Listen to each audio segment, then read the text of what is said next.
चलिए बाइबल को समझने के एक बिल्कुल अलग और गहरे तरीके को जानते हैं।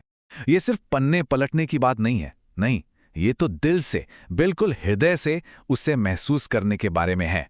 जरा इस बात पर गौर कीजिए, बाइबल कोई किताब नहीं बल्कि एक प्रेम पत्र है। और एक प्रेम पत्र को कौन समझ सकता है? वही जिसके लिए वो लिखा गया हो। ये सोच ही तो सब कुछ बदल देती है ना? तो सबसे पहले बात करते हैं एक बहुत ही आम चुनौती की। कई लोगों के लिए बाइबल एक बंद किताब की तरह है, जिसके पन्नों में गहरे राज तो हैं, पर वो समझ से बाहर लगते हैं, पहुंच से दूर। तो सवाल ये उठता है कि आखिर ऐसा क्यों है? एक किताब जो इतनी सच्चाई और जीवन से भरी है, उसे समझना इतना मुश्किल क्यों लगता है? चलिए, इसी सवाल का जवाब आज हम ढूंढते हैं। देखिए, जवाब शायद हमारे देखने के तरीके में ही है। हम या तो एक विद्वान की तरह अपने दिमाग से ज्ञान खोज सकते हैं, या फिर एक बच्चे की तरह पूरी मासूमियत से सीधे लिखने वाले से ही पूछ सकते हैं। दिमागी कसरत हमें धर्मशास्त्र तक ले जा सकती है, पर एक बच्चे जैसा दिल हमें सीधे परमेश्वर से मुलाकात करवा सकता है। तो फिर इस बंद किताब को खोलने की चाबी क्या है? वो कौन सी कुंजी है जो इन रहस्यों को खोल सकती है? और वो कुंजी है पवित्र आत्मा।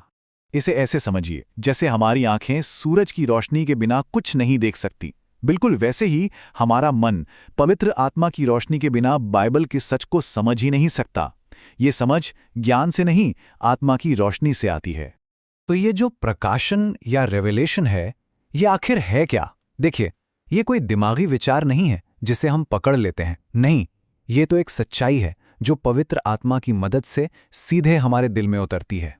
और इस प्रकाशन को पाने का रास्ता है नम्रता।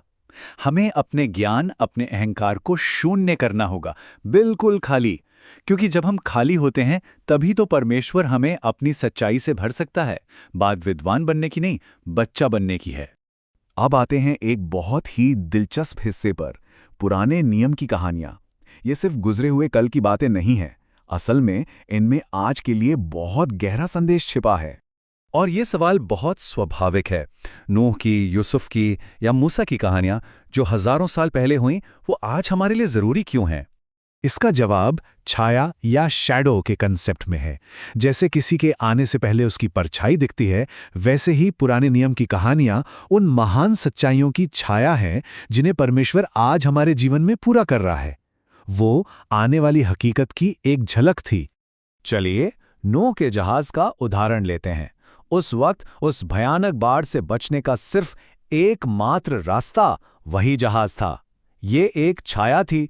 और आज की हकीकत क्या है कि आज भी बचाने वाला सिर्फ एक ही रास्ता है, परमेश्वर का जीवित वचन। देखा आपने कैसे पुरानी कहानियां आज के लिए आईना बन जाती हैं? तो अतीत की इन छायाओं को समझने के बाद अब सबसे जरूरी सवाल पर आते हैं। आज के लिए, बिल्कुल अभी के लिए परमेश्वर का वादा क्या है? इसी को वर्तमान सत्य कहते हैं।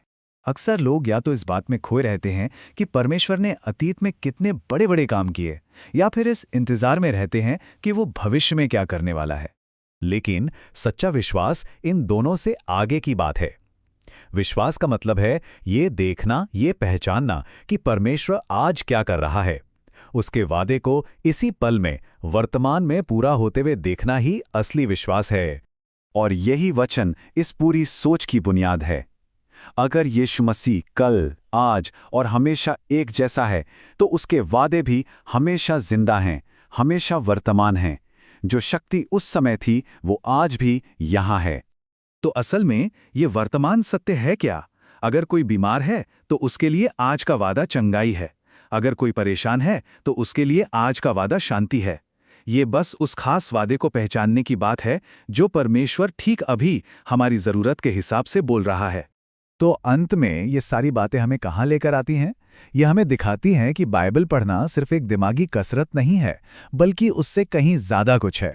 याद रखिए, जब हम बाइबल खोलते हैं तो हम सिर्फ पन्ने नहीं पलट रहे होते, हम असल में उस आवाज के सामने खड़े होते हैं जिसने इस पूरे ब्रह्मांड को बनाया है। ये एक मुलाकात है, एक पवित्र अनुभव। ये वचन सारी बात को बिल्कुल साफ कर देता है। सिर्फ शब्द और नियम, वो तो मारते हैं, उनमें जीवन नहीं है। लेकिन जब पवित्र आत्मा उन शब्दों को छूता है तो वही शब्द जीवन देने वाले बन जाते हैं। और यही है सबसे बड़ा फर्क। पवित्र आत्मा की रोशनी के बिना बाइबल सिर्फ धर्मशास्त्र है, एक और किताब, लेकिन आत्मा के साथ वही बाइबल जीवन की रोटी बन जाती है जो हमारी आत्मा को तृप्त करती है। तो आज की ये सारी बातचीत हमें इस एक सवाल पर लाके छोड़ती है। अगली बार जब बाइबल खोली जाए तो खुद से ये सवाल पूछना चाहिए, क्या मेरा लक्ष्य सिर्फ कुछ पन्ने पढ़ना है या फिर उसके लेखक से मिलना है? ये एक सवाल हमारे देखने के तरीके को हमेशा के लिए बदल सकता है।